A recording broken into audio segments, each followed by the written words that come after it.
आप सभी को नमस्कार। वन नेशन वन इलेक्शन यानी एक देश एक इलेक्शन। अभी आप देखते हैं हर साल कहीं ना कहीं इलेक्शन होते रहता है। तो ऐसा क्यों नहीं हो सकता कि एक बार ही यानी एक साल में ही सारे स्टेट का इलेक्शन हो जाए, सारे राज्य के विधानसभाओं का इलेक्शन हो जाए और केंद्र का भी इलेक्शन हो जाए। इसके लिए एक कमेटी गठित किया गया था। उस कमेटी का रिकमेंडेशन अभी राष्ट्रपति को सौंप दिया गया है। तो इस रिकमेंडेशन में क्या क्या बताया गया है, इसी का ब्रीफ हम इस वीडियो के माध्यम से समझने का प्रयास करेंगे। चलिए शुरू करते हैं न्यूज। लेकिन उससे पहले अगर आप नए हैं तो इस वीडियो को देख रहे हैं तो प्लीज इस चैनल को सब्सक्राइब कीजिए। चलिए शुरू करते हैं। यह क्यों चर्चा में है। हाई लेवल कमेटी गठित किया गया था वन नेशन वन इलेक्शन, जिसको हेड किए थे पहले के जो राष्ट्रपति थे फॉर्मर प्रेसिडेंट रामनाथ कोविंद। यह 2 सितंबर 2023 को गठित किया गया था, जिसमें हेड होकर रहे थे। इसके अलावा हमारे union home minister Amit Shah, opposition के लीडर फॉर्मर गुलाम नबी आजाद और भी बहुत लोग इसमें थे। उनको बताया गया था कि वह एक रिपोर्ट प्रेजेंट करे कि क्या साइमल्टेनियस इलेक्शन यानी एक साथ इलेक्शन कराया जा सकता है देश में। अगर कराया जा सकता है कि उसके लिए क्या क्या उपाय करने पड़ेंगे। तो यह रिपोर्ट जो अभी के जो राष्ट्रपति है द्रौपदी मुर्मू, उनको 14 मार्च 2024 को सौंप दिया गया है। यह रिपोर्ट 18,626 पेज का रिपोर्ट है, जिसमें 11 चैप्टर है और इसके अलावे भी एनेक्जर वगैरह है, जो कि बताया गया है कि क्या क्या किया जाएगा कि साइमल्टेनियस इलेक्शन यानी एक साथ इलेक्शन किया जा सके। लगभग 191 डे में एक्सटेंसिव एक कंसल्टेशन जो स्टेक होल्डर है उनसे भी बात की। उस इनवाइटी मेंबर भी थे इसमें जिनको बुलाया गया था, एक्सपर्ट को बुलाया गया था। उन्होंने यह रिपोर्ट सौंप दिया है हमारे राष्ट्रपति द्रौपदी मुर्मू को। अब हम देखते हैं कि इस रिपोर्ट में क्या है। उससे पहले हम थोड़ा सा समझने का प्रयास करेंगे कि एक्चुअली साइमल्टेनियस इलेक्शन यानी one nation one election, one country one election क्या होता है। अभी तक आप समझ गए होंगे, थोड़ा सा और देखते हैं। साइमल्टेनियस इलेक्शन यानी एक साथ इलेक्शन, इसी को बोलते हैं वन नेशन वन इलेक्शन। इसका मतलब होता है कि जितने भी लोकसभा का इलेक्शन और सभी स्टेट असेंबली का इलेक्शन, विधानसभा का इलेक्शन, सभी स्टेट का एक साथ हो। एक साथ मतलब एक दिन नहीं हो, यानी एक साल में वह सारे काम हो जाने चाहिए। क्लियर। अब ऐसी बात नहीं है कि यह पहली बार आइडिया है। इससे पहले 4 लोकसभा और पूरे स्टेट का इलेक्शन एक साथ हुए थे, 1952 में, 1957 में, 1962 में और 1967 में। उसके बाद 1959 में क्या हुआ, जो उस समय के सरकार थे उन्होंने क्या किया, आर्टिकल 356 लगा के और केरला गवर्नमेंट को बर्खास्त कर दिया था कि वहां पे कॉन्स्टिट्यूशनल मशीनरी ठीक से काम नहीं करता रहा, यानी संविधान ठीक से काम नहीं कर रहा, इसलिए उसको बर्खास्त कर दिया। ये आर्टिकल 56 अधिकार देता है सेंटर को। उसके बाद से बहुत सारे चीज होने लगे। उसके बाद इस तरह का बहुत बार उपयोग किया गया और सारे स्टेट का इलेक्शन अलग अलग होने लगे और सेंटर का अलग अलग समय पर, यानी हर साल कहीं ना कहीं इलेक्शन होते रहता है ना। अभी ऐसी बात नहीं है कि सारी स्टेट का इलेक्शन अलग अलग होता है। अभी भी कुछ स्टेट है जो वन नेशन वन इलेक्शन की तरह ही है, जैसे आंध्र प्रदेश, उड़ीसा, अरुणाचल प्रदेश और सिक्किम। इसका इलेक्शन लोकसभा के इलेक्शन के साथ ही होता है। जैसे लोकसभा का इलेक्शन का आज डेट फाइनल हो गया है ना, 29 अप्रैल से शुरू हो जाएगा, है ना। तो इस तरह इनका भी इसी साल इलेक्शन हो जाएगा। तो साइमल्टेनियस इलेक्शन अभी 4 स्टेट है जहां पे हो रहे हैं और 4 साल थे जहां पे पूरे स्टेट और लोकसभा का इलेक्शन साथ हुए थे। इसे कोई नया आइडिया नहीं है। क्लियर। ये आप समझ गए क्या होता है वन नेशन वन इलेक्शन, या इसको साइमल्टेनियस इलेक्शन या साइमल्टेनियस पोल भी बोलते हैं। अब आते हैं कि इसका क्यों जरूरत है। रिकमेंडेशन से पहले देखिए क्यों जरूरत है। जरूरत क्या है, चूंकि फाइनेंशियल बर्डन को रिड्यूस करेगा। जैसे अभी इलेक्शन हो रहा है लोकसभा का, कितने फाइनेंशियल बर्डन होंगे, कितने पैसे खर्च होंगे इलेक्शन प्रचार में और बहुत सारी चीजें गलत सही सभी में कितने पैसे खर्च होंगे। तो फाइनेंशियल बर्डन कम होगा, या तो पार्टी का होगा। इसके अलावा इलेक्शन कमीशन को भी बहुत खर्चे करने पड़ते हैं। एक बार में सारी मशीनरी तैयार करना, ईवीएम वगैरह लाना, उसको इनविजिलेटर को नियुक्ति करना। तो क्या होगा इसमें फाइनेंशियल बर्डन पैसे लगते हैं उसमें रिड्यूस होगा। इसके अलावा जो भी बिजनेस करते हैं बाहर के कंट्री से आने, उनको स्टेबिलिटी मिलेगा, ऐसा नहीं हर हर साल इलेक्शन हो रहे हैं। इसके अलावा गवर्नेंस को डिस्ट्रप्शन नहीं होगा, अच्छी तरह गवर्नेंस चलेगा। इसके अलावा ऑफिशियल और सिक्योरिटी फोर्स की इफिशियंसी होगी, क्योंकि हर दम वो हर साल इलेक्शन होते रहते हैं कहीं ना कहीं, तो उनको भी स्टेबिलिटी नहीं होता। इसके अलावा जो भी वोटर है, हम जैसे लोग हैं जो वोट देते हैं, वो भी फाइटिंग नहीं होगा। अभी साल लोकसभा का इलेक्शन है तो जाओ वोट करे, अगले साल स्टेट का इलेक्शन है, उसके अगले साल पंचायत का इलेक्शन है, तो 3-3 बार जाने पड़ते हैं। एक बार गया सबका इलेक्शन देके आ गया, तो ये फाइटिंग है और पॉलिसी पैरालिसिस नहीं होगी, है ना। तो ये सारी चीजें अगर वन नेशन वन इलेक्शन अगर लागू हो जाए तो सारी चीजें खत्म हो जाएगी। यानी यह जरूरत है साइमल्टेनियस इलेक्शन के लिए। साइमल्टेनियस इलेक्शन होगा तो ये सारी चीजों को हम रिड्यूस कर पाएंगे और सारी चीजों को एड्रेस कर पाएंगे। अब आते हैं रिकमेंडेशन पे। क्या रिकमेंडेशन किया गया? रिकमेंडेशन में जो किया गया उसमें संविधान संशोधन करने पड़ेंगे, है ना। देखिए 2 स्टेप प्रोसेस बताया गया है इस कमिटी, हाई लेवल कमिटी के माध्यम से। पहला प्रोसेस क्या है, ध्यान से समझिएगा, कि सेंटर और स्टेट का इलेक्शन एक साथ कराया जाए। इसके लिए 2/3 मेजोरिटी के स्टेट की जरूरत नहीं होगी, लेकिन अमेंडमेंट तो करना पड़ेगा।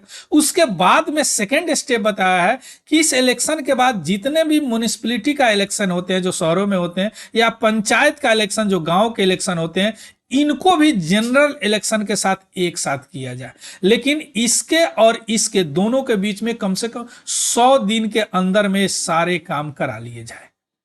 हरा बात समझ में, यानी 100 दिन के अंदर में सेंटर का भी स्टेट इलेक्शन हो जाना चाहिए, स्टेट का भी इलेक्शन हो जाना चाहिए, और यहां पंचायत और म्युनिसिपैलिटी का भी इलेक्शन हो जाने चाहिए 100 दिन के अंदर में। लेकिन इसके लिए 2/3 मेजोरिटी की जरूरत स्टेट की होगी, लेकिन संविधान में संशोधन इसके लिए भी करना पड़ेगा।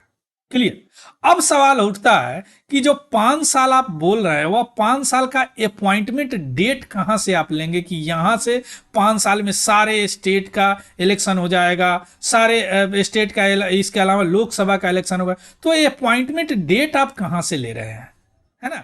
इसका भी जवाब दिया गया है। देखिए जो कट ऑफ डेट या अपॉइंटमेंट डेट, यह डेट बताया गया है कि जब लोकसभा का इलेक्शन हो जाए, जैसे अभी हो रहा है, तो जो फर्स्ट सेशन होगा लोकसभा का जनरल इलेक्शन के बाद, वहीं अपॉइंटमेंट डेट होगा, वहीं से 5 साल जोड़ा जाएगा। ध्यान से समझिएगा। अब इसके बाद जो मान लीजिए कि यह इलेक्शन हो गया, इसके बाद बहुत सारे स्टेट में अभी चल रहे हैं सरकार, 4 ही में तो साथ में होंगे, बाकी तो साथ चल रहा है। अगर किसी राज्य का जो टेन्योर है, जो उनका जो टर्म है, वह नेक्स्ट लोकसभा इलेक्शन से पहले खत्म हो जाता है, तो इलेक्शन भी कितना होगा, बचे हुए भाग के लिए होगा। आ रहा बात समझ में? देखिए अगर मान लीजिए कि यह इलेक्शन हो रहा, इलेक्शन हो गया जनरल इलेक्शन का, फर्स्ट सेशन हो गया, अब यहां से 5 साल, लेकिन ये 5 साल पूरने से पहले कोई स्टेट है जिसका यहीं तक 3 साल के बाद ही खत्म हो गया, तो उसका इलेक्शन 2 साल के लिए ही होगा। यानी 2 साल के लिए होगा, तो यहां से फिर 5-5 साल चलने लगेगा। इसके बीच में अगर ट्रस्ट वोट होते हैं, किसी कारण बस गवर्नमेंट खत्म हो जाता है, तो रिमेनिंग पीरियड के लिए ही इलेक्शन वगैरह होगा। थोड़ा सा और क्लियर होगा, यहां देखिए। तो इसके लिए क्या होगा, 2 टर्म जोड़ा जाएगा, फुल टर्म और अनएक्सपायर्ड टर्म। यानी एक्सपायर्ड टर्म और अनएक्सपायर्ड टर्म। मान लीजिए 5 साल है, 2 साल में ही कुछ ऐसा हो गया कारण कि इलेक्शन फिर कराना पड़ा, तो अब से अभी क्या होता था कि फिर यहां से 5 साल चलेगा, ये 5 साल नहीं गया, 3 साल के बाद कुछ हो गया, गिर गई गवर्नमेंट, फिर यहां से 5 साल चलेगा। अब वो ऐसा नहीं होगा। अगर यहां से 3 साल के बाद गवर्नमेंट गिर गया, तो बचे हुए जो 2 साल होंगे उसी के लिए इलेक्शन होगा, और इस टर्म का नाम दिया गया अनएक्सपायर्ड टर्म। इसको अमेंड करके डालना पड़ेगा कॉन्स्टिट्यूशन में। ध्यान से देखिए, 2 टर्म आएगा, फुल टर्म और अनएक्सपायर्ड टर्म, यानी जो एक्सपायर्ड नहीं है, जो खत्म नहीं हुआ। यानी कोई भी इलेक्टेड बॉडी है, कोई या रिप्रेजेंटेटिव है जो 5 साल के लिए इलेक्शन में हुए स्टेट इलेक्शन, तो उसमें अनएक्सपायर्ड टर्म ऐड किया जाएगा। 2 आर्टिकल है, एक आर्टिकल 83 है और आर्टिकल 172 है, या सेंटर के लिए स्टेट के लिए,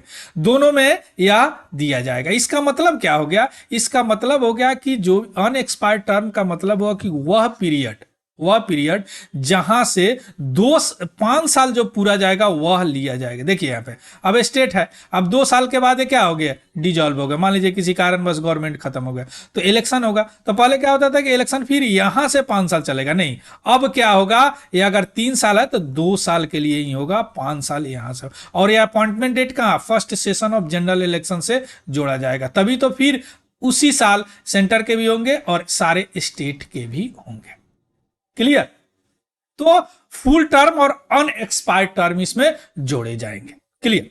अब देखते हैं कि अगर कोई गवर्नमेंट, अभी जो बात की है, मिड टर्म में ही खत्म हो जाता है, यानी कोई स्टेट गवर्नमेंट है या सेंट्रल गवर्नमेंट है मिड टर्म में ही खत्म हो जाता है, उसके लिए क्या उपाय किया गया है।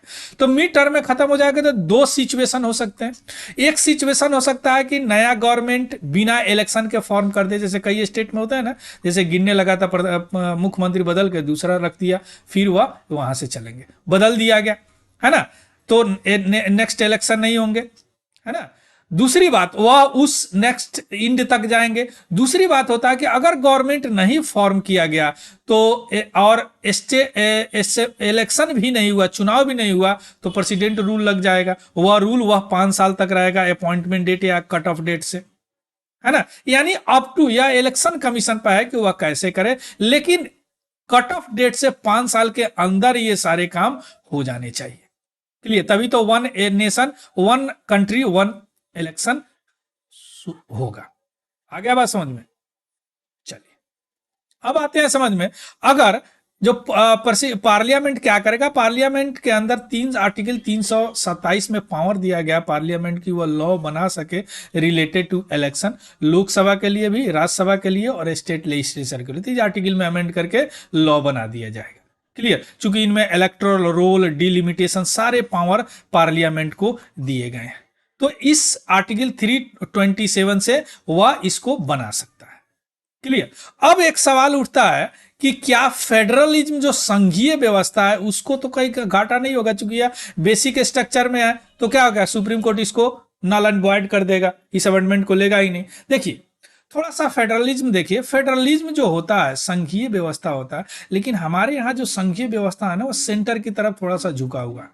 संघीय व्यवस्था में ठीक है, डिवीजन ऑफ पावर है, पावर का डिवीजन दिया गया है स्टेट और सेंटर में, सबका अपना अपना पावर है, और यह पावर कहां से आता है, कॉन्स्टिट्यूशन देता है, दोनों को, सेंटर को भी देता है और स्टेट को भी देता है। लेकिन हमारा जो फेडरलिज्म है वह ज्योग्राफिकल कंसिडरेशन पे बेस्ड नहीं है ना, यानी उसमें एक सिस्टमेटिक और स्ट्रक्चरल प्रिंसिपल दिया गया है, जो कि कहां से, कॉन्स्टिट्यूशन में दिया गया, वहां से इनको मिलता है और ये अपने पावर का इंजॉय करते हैं। यानी अगर साइमल्टेनियस इलेक्शन हो भी जाता है तो इनको फेडरलिज्म पर किसी तरह का कोई आंच नहीं आएगा। अब उसके लिए हमारे पैनल ने डॉक्टर BR अम्बेडकर का ये स्पीच भी कोट किया गया है इस रिपोर्ट में, कि उन्होंने कॉन्स्टिट्यूंट असेंबली में बोला था कि एज एन फेडरेशन, हम संघीय व्यवस्था में, लेकिन हमारा संघीय व्यवस्था स्टेट और सेंटर के बीच में एग्रीमेंट नहीं है कि हाँ हम आपके साथ हैं। यानी स्टेट को यह राइट दिया ही नहीं गया है कि फेडरेशन से अलग हो जाए। इसका मतलब क्या हो गया, ज्यादा पावर किसके पास है, सेंटर के पास है, ये चाह के भी नहीं अलग हो सकता। लेकिन हाँ संघीय व्यवस्था की तरह इनको भी पावर दिया गया है, इनको भी पावर दिया गया। अगर दोनों पावर में ओवरलैप होता है तो इनका माना जाएगा। तो हमारा फेडरलिज्म है, लेकिन क्या है, वह संघ के तरफ थोड़ा सा झुका हुआ है। क्लियर। फेडरलिज्म है लेकिन संघ के तरफ, तो इसको भी कोई आंच नहीं आएगा। तो ये मोटा मोटी हाईलाइट हो गया आपका जो गोविंद जी जो पैनल रिपोर्ट का हाईलाइट हो गया। So this is all about the news. इसका PDF हमारे Telegram channel Tiwari general study से आपको मिल जाएगा, वहां से आप देख लीजिएगा, डाउनलोड भी कर सकते हैं वहां से। क्लियर। और उसको भी ज्वाइन कर लेंगे। अगर यह थोड़ा इंफॉर्मेटिव लगा हो तो प्लीज इसको लाइक जरूर कीजिएगा। So thank you, have a good day and happy